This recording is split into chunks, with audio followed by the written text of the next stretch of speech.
దేవుని యొక్క మహాద్భుతమైన సృష్టిలోకి మీ అందరిని కూడా ప్రేమపూర్వకంగా ఆహ్వానిస్తున్నాము.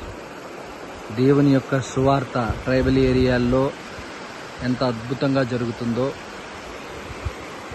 అదేవిధంగా దేవుని యొక్క అద్భుతమైన సృష్టిలో మేము ఆస్వాదిస్తూ, సువార్తతో పాటు దేవుని ఒడిలో జీవిస్తూ